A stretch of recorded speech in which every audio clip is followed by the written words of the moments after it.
నమస్తే, నేను మీ కుప్ప పద్మిని. ఇన్నాళ్ళు మీ సపోర్ట్‌ని నాకందిస్తూ, మీ ప్రేమని నాకందిస్తున్న ప్రతి ఒక్కరికి కృతజ్ఞతలు. ఇప్పుడు చూడబోతున్న ఈ వీడియో కూడా ఖచ్చితంగా మీకు ఉపయోగపడుతుంది.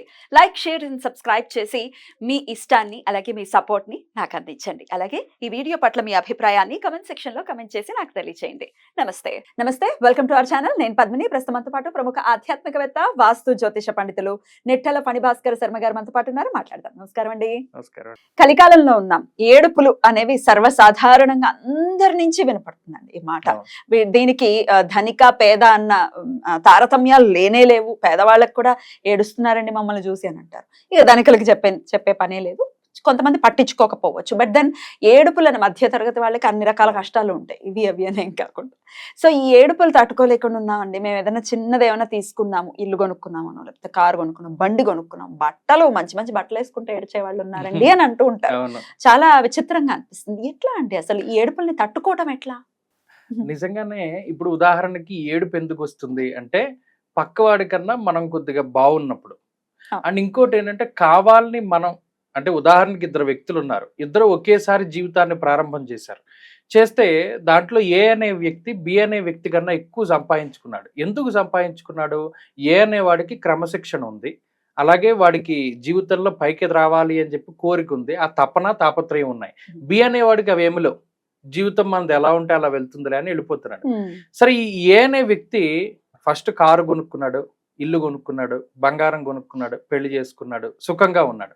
ఈ బి అనే వ్యక్తికి ఇవేమీ లేనప్పుడు వీడు ఏం చేస్తాడు? ఆటోమేటిక్గా వాడు నాతో తిరిగేవాడు, నా కింద కూర్చునేవాడు, నేను ఏం పని చెప్తే అది చేసేవాడు, నాకన్నా చాలా అసహ్యంగా ఉండేవాడు, ఇవాళ నాకన్నా డబ్బు వచ్చింది, నడిమంత్రపు సిరితోటి కొట్టుకుంటున్నాడు, వాడి పని ఏంటో చెప్తాను. బి అనేవాడు చేసేటువంటి మాటలు ఇవన్నీ. తర్వాత వీడు ఎప్పుడైనా కారులో వెళ్ళినప్పుడు వాడు ఇలా చూపులు, నరదృష్టి, శత్రుఘోష, బంధుఘోష, మిత్రఘోష, అధికార ఘోష, నరఘోష అంటారు. 5 రకాలుగా ఉంటాయి. శత్రువులు ఎవడైనా మనం బాగుంటే ఓర్వలేనటువంటి వాళ్ళు ఉంటారు, దాన్ని శత్రుఘోష అంటారు. బంధువులు, ప్రధానంగా మన బంధువులే చాలా మంది ఏడుస్తూ ఉంటారు. మిత్రఘోష, ఇప్పుడు మనం ఏబి కాన్సెప్ట్ మిత్రులదే కదా, అది మిత్రఘోష అంటారు. అధికార ఘోష, ఉదాహరణకి మనకన్నా పై అధికారి ఒకడు ఉన్నాడు, వాడు లీడ్ చేయలేనటువంటి సాటిస్ఫాక్టరీ లైఫ్ మనం లీడ్ చేస్తున్నాం అనుకోండి, అధికారి కూడా మనల్ని చూసి ఏడుస్తూ ఉంటాడు. దీన్ని అధికార ఘోష. నరఘోష అంటే సాధారణంగా పబ్లిక్ అందరినీ దీంట్లో తీసుకొచ్చి పడేసి ఎవరు ఏడిచినా ఆ ఏడుపులన్నీ కూడా మనమే. నిజానికి అవన్నీ ఉంటాయా? ఖచ్చితంగా ఉంటాయి. అది ఫస్ట్ పాయింట్. ఎందుకంటే ఇది వరకు కాలంలో ఒక ఋషి ఉండేవాడు. ఆయన యోగి, ఋషి కన్నా యోగి. ఆయన ఏం చేస్తూ ఉండేవాడంటే ఒక మనిషి యొక్క తేజస్సు ఎంతవరకు వ్యాపించి ఉన్నది, పాజిటివ్గా ఉందా నెగిటివ్గా ఉందా అని చూసి చెప్పేస్తూ ఉండేవాడు. పలానా నువ్వు సుబ్రహ్మణ్య ఆరాధన చేస్తున్నావు, నీ పైన నాకు ఆ తేజస్సు కనబడుతుంది. ఈయన అందులో చాలా డీప్గా వెళ్ళిపోయి గుళ్ళకి వెళ్ళడం, గుళ్ళో ఉన్నటువంటి విగ్రహాలకి ఎంత శక్తి ఉంది, ఎంత పరిధి ఉంది చూడడం మొదలుపెట్టాడు. అన్ని దేవాలయాలకి వెళ్ళి చెప్తున్నాడు. ఒకసారి పిఠాపురం వెళ్ళాడు.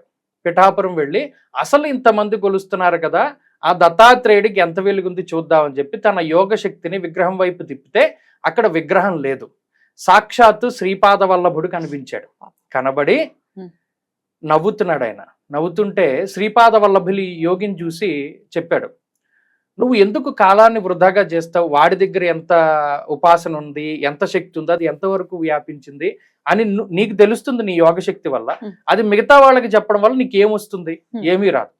తొందరలో నీ ఆయువు మూడబోతోంది కదా, అలాంటప్పుడు నువ్వు నీ గురించి ఆలోచించడం మానేసి నాకెంత ఉంది తేజస్సు, ఇవన్నీ నీకు అనవసరం కదా అని చెప్పి ఆయన అంతర్ధానం అయిపోతాడు. ఎప్పుడైతే శ్రీపాద శ్రీవల్లభులు అంతర్ధానం అయిపోయాడో ఈయనకు ఉండేటువంటి యోగశక్తి కూడా ఆయనలో లీనమైపోతుంది. కానీ ఈయన చిట్ట చివరగా చూసినటువంటి శక్తి శ్రీపాద శ్రీవల్లభులది. అది చుట్టూ తెల్లగా ఉండి అనంతమైనటువంటి విశ్వం అంతా బ్లూ కలర్ లో వ్యాపించి ఉంది అని చెప్పాడు ఆయన. అక్కడితో ఆయన శక్తి ఆక్రం. సో ఇప్పుడు మన దాన్ని బేస్ చేసుకుంటే ఈ శరీరానికి సంబంధించి ఆరా అంటారు. అది మన చుట్టూ ఉంటుంది.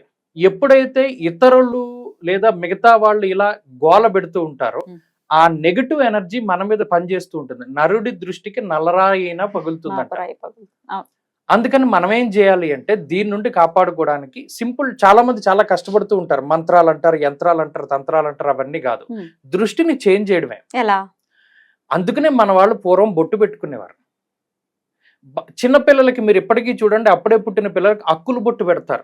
ఇప్పుడు ఎవరు పెట్టట్లేదు, అందరూ కాటుకు పెడుతున్నారు. కానీ అక్కులు బొట్టు ఎందుకు పెడతారు? ఆ చిన్నపిల్లవాడు యొక్క దేహం, అందుకని చిన్నపిల్లలకి పిశాచ బాధ ఎక్కువగా ఉంటుంది, నరదృష్టి ఎక్కువ. ఆ నల్ల బొట్టు మీదకి వాడి దృష్టి వెళ్ళిపోతుంది. ఇప్పుడు నేను మొన్న మా ఊరి దగ్గర అలాగే ఒక ఆయన చేపల చెరువు వేశాడు. చెరువు వేస్తే అక్కడ అంతా కూడా హీరోయిన్ బొమ్మలు పెట్టాడు. ఇప్పుడు ఈ బస్సులో వెళ్తున్న వాడు చేపల చెరువు చూడ్డం, నిజానికి వాడికి చేపల చెరువు మీద అవగాహన ఉన్నా, ఎన్ని ఉన్నాయి ఇవన్నీ చూడ్డం, వాడు ఈ హీరోయిన్ బొమ్మలు చూసుకుంటూ వెళ్తున్నాడు. అక్కడ ఏమైంది? దృష్టి మారింది కదా. ఎవరండి ఎంత టాలెంటెడ్ గా ఉన్నాడు ఆయన. అలాగే ఒక ఆయన పెద్ద హీరోయిన్ ఫోటో పెట్టి కిందకి చూడని చెప్పి రాశాడు. కింద ఏం రాశాడు మ్యాటరు? నీ పన్ను చూసుకోకుండా ఇవన్నీ ఎందుకు రా అన్నాడు. ఆంధ్రాలో ఇలాంటి టాలెంటెడ్ వాళ్ళు చాలా బాగుంటారు. అది చూసినప్పుడు మీకు ఏమవుతుంది? ఆ పైన ఏంటి కింద చూడమని రాశాడని మీరు కింద చదువుతారు కదా, అప్పుడు ఇక్కడేమో దృష్టి మారింది. అందుకనే మన వాళ్ళు ఏం చేసేవాళ్ళు అంటే, ఇది వరకు కూడా ఇంటికి పెద్ద పెద్ద యంత్రాలు, మద్రాస్ సైడ్ వెళ్ళారనుకోండి చేయి గుర్తు వేస్తారు ఇంటి మీద, అప్పుడు ఏమవుతుంది? దృష్టి మారుతుంది. అలాగే మన శరీరానికి సంబంధించి మనకి దృష్టి దోషాలు ఎక్కువగా ఉన్నాయి అనుకున్నప్పుడు ఇది వరకు కొన్ని హోమాలు చేసేవారు, లేదు దేవతారాధన చేసేటువంటి వారు చక్కటి బొట్టు పెట్టుకునేవారు. అలాగే వారి వస్త్రాలంకరణలో కేశములకి ఎక్కువ ప్రాధాన్యత ఉండేది. అందుకని ఇది వరకు జుట్టు చాలా ఎక్కువగా ప్రాధాన్యత. ఇప్పుడైనా మనుషులను చూడండి, వాడు జుట్టు మీదకి వెళ్తుంది ఫస్ట్. జుట్టు ఉంటేనే అందం కూడా. అందం ఆ కేశాలను ఆశ్రయించి చాలా రకాలైనటువంటి దోషాలు ఉంటాయి. అందువల్ల వాళ్ళు కేశాలను రకరకాలుగా తిప్పుకునేవారు, ముళ్ళు పెట్టుకునేవారు, ఆడవాళ్ళు జడ వేసుకునేవారు. ఇప్పుడు జడ వేసుకుందాం ఉన్న జుట్టు లేదు. ఇలాగా ఈ దృష్టి మరల్చడానికి వాళ్ళు రకరకాలైనటువంటి వేషధారణ, మెళ్ళో దండ వేసుకున్నారు, నల్లటి దండ వేసుకున్నారు. మిమ్మల్ని చూసే వాళ్ళందరూ మెళ్ళ దండ చూస్తారు. అంటే ఫస్ట్ మన దృష్టి దేని మీద పడుతుంది, దాని నుంచి అక్కడ నలిఫై అయిపోతుంది అంటారా? అయిపోతుంది. అందుకనే కనుదృష్టి గణపతి పెడతారు, పెద్ద పెద్ద కళ్ళు ఉన్నటువంటి వినాయకుని పెడితే ఆ చూపు దాని మీదకి వెళ్తుంది. ఇక్కడ నరదృష్టిని మనం మార్చే ప్రయత్నం చేయాలంటే దృష్టిని మార్చుకోవాలి, డైవర్ట్ చేయాలి. ఈ డైవర్ట్ చేసేటువంటి క్రమంలోనే మన దగ్గర ఉండేటువంటి మంత్ర యంత్ర తంత్ర శక్తులన్నీ పనిచేస్తూ ఉంటాయి. మనం చేసేటువంటి దేవతార్చన, ఉదాహరణకి మీరు శైవారాధనలో ఉన్నారనుకోండి, అడ్డబొట్టు పెట్టుకుంటారు, 3 నామాలు, చూసే వాళ్ళకి 4 హెడ్ ఆటోమేటిక్ గా నామాల మీదకి దృష్టి వెళ్తుంది. విష్ణు ఆరాధన చేస్తున్నారు, బొట్టు నిలువు నామం పెట్టుకోమన్నారు.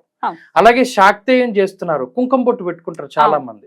కాశీలో చూడండి అందరూ కూడా త్రిశూలాలు వేసుకుంటారు నుదుటి మీద. ఈ చువర్ అది లాక్కుంటుంది.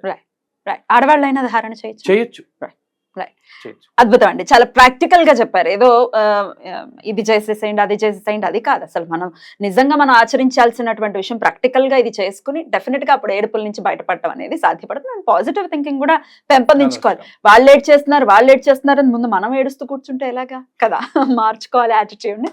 రైట్ అండి, చాలా బ్యూటిఫుల్ గా ఎక్స్ప్లెయిన్ చేశారు. Thank you so very much. నమస్తే.